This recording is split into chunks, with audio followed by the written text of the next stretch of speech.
ایران کا اسرائیل پر 400 میزائلوں سے حملہ، تل ابیب پر میزائلوں کی بارش۔ امریکی میڈیا کے مطابق ایرانی میزائل 3 عمارتوں پر لگے، اسکول بھی تباہ ہوا، کئی میزائل موساد کے ہیڈ کوارٹر کے قریب گرے، شہریوں نے بنکرز میں پناہ لی۔ پاسداران انقلاب کا کہنا ہے پہلی بار ہائپرسونک فتح میزائلوں کا استعمال کیا گیا، 90% میزائلوں نے اہداف کو کامیابی سے نشانہ بنایا۔ اسرائیلی ایئر بیس، ایئرپورٹ بھی نشانہ بنے۔ اسرائیلی فوج نے 180 میزائل داغے جانے کی تصدیق کر دی۔ آئرن ڈوم حملہ مکمل طور پر روکنے میں ناکام رہا۔ ایران کے بیلسٹک میزائل حملوں نے اسرائیلی وزیر اعظم کو بنکر میں چھپنے پر مجبور کر دیا۔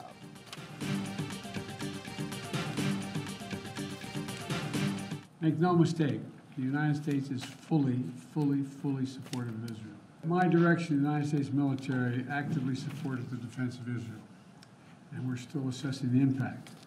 But based on what we know now, the attack appears to have been defeated. Iran نے بہت بڑی غلطی کی، قیمت ادا کرنا ہوگی، اسرائیلی وزیر اعظم نیتن یاہو کی دھمکی۔ امریکہ بھی اسرائیل کے دفاع کے لیے میدان میں آ گیا۔ امریکی صدر جو بائیڈن کہتے ہیں ایران کو حملے کے سنگین نتائج بھگتنا ہوں گے۔ امریکہ اسرائیل کے دفاع میں مدد کے لیے تیار ہے۔ ترجمان امریکی محکمہ خارجہ میتھیو ملر نے کہا ایران کا اسرائیل پر حملہ ناقابل قبول ہے، دنیا کو ہمارے ساتھ کھڑے ہو کر ایران کی مذمت کرنا پڑے گی۔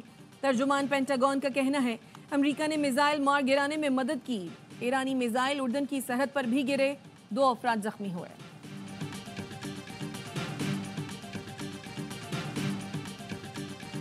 نصر من اللہ وفتح قریب، ایران کے رہبر اعلیٰ خامنائی نے ٹویٹ کر دیا، اسرائیل کو خبردار کرتے ہوئے لکھا اسرائیل ایران کے ساتھ تصادم سے گریز کرے، ایران کا اگلا حملہ اس سے کہیں زیادہ تکلیف دہ ہوگا، ایران طاقت کا دوسرا نام ہے، حملہ ایران کے مفاد میں کیا، نیتن یاہو کو سمجھ جانا چاہیے کسی بھی جارحیت کا منہ توڑ جواب آئے گا۔ ایرانی صدر مسعود پزشکیان نے اسرائیل کو خبردار کرتے ہوئے کہا ایران جنگ نہیں چاہتا لیکن جارحیت کا بھرپور جواب دیا جائے گا۔ پاسداران انقلاب کے ترجمان کا کہنا ہے اسرائیل پر حملہ اسماعیل ہنیہ اور حسن نصر اللہ کی شہادت کا بدلہ ہے۔ اسرائیل میں اہم عسکری تنصیبات کو نشانہ بنایا گیا۔ حزب اللہ نے کہا ایرانی میزائل حملہ کامیاب رہا، کئی اسرائیلی فوجی اڈوں کو نشانہ بنایا گیا، اسرائیل اپنے فوجیوں کی ہلاکتیں چھپا رہا ہے۔ اسرائیل پر ایران کا حملہ، اقوام متحدہ کی سلامتی کونسل کا ہنگامی اجلاس آج طلب کر لیا گیا۔ اقوام متحدہ کے سیکریٹری جنرل انتونیو گوترس کا کہنا تھا مسلسل بڑھتی کشیدگی رکنی چاہیے، فوری طور پر جنگ بندی ہونی چاہیے۔ یورپی یونین کا بھی فوری طور پر جنگ بندی کا مطالبہ۔ برطانیہ نے اسرائیل پر حملے کی مذمت کر دی۔ برطانوی وزیر اعظم کہتے ہیں ایران کے خلاف اسرائیل کا بھرپور دفاع کریں گے۔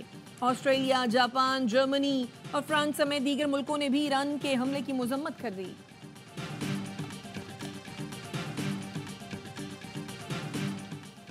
اسرائیلی شہر جفا میں فائرنگ، 7 شہری ہلاک، فائرنگ کرنے والے دونوں حملہ آور سیکیورٹی فورسز کی فائرنگ سے مارے گئے۔ جنوبی لبنان کے سرحدی علاقوں میں حزب اللہ اور اسرائیلی فورسز میں دو بدو لڑائی۔ حزب اللہ کا کہنا ہے اسرائیلی فورسز کو بھاری نقصان اٹھانا پڑا، صہیونی فورسز نے سرحدی علاقوں کو خالی کرنے کی دھمکی دے دی۔ 24 گھنٹے میں 55 افراد شہید اور متعدد زخمی ہوئے۔ لبنانی وزارت صحت کا کہنا ہے 7 اکتوبر کے بعد سے اسرائیلی جارحیت میں 1800 سے زیادہ شہری شہید ہو چکے ہیں، جبکہ 15 لاکھ سے زیادہ افراد بے گھر ہوئے۔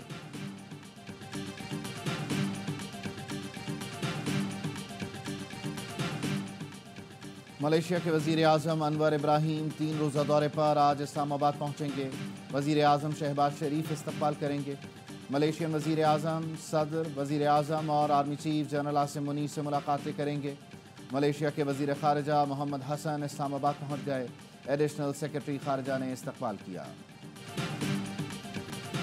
آرٹیکل 63 نظر ثانی کیس کی سماعت جاری، چیف جسٹس قاضی فائز عیسیٰ کی سربراہی میں سپریم کورٹ کا 5 رکنی بینچ سماعت کر رہا ہے۔ پاکستان تحریک انصاف نے بینچ پر اعتراض عائد کر رکھا ہے۔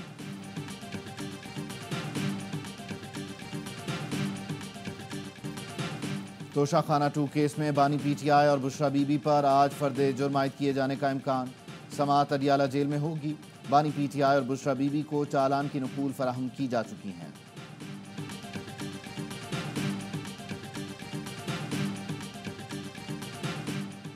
پی ٹی آئی کی میاں والی میں احتجاج کی کال، انتظامیہ نے شہر کو جگہ جگہ کنٹینر لگا کر سیل کر دیا۔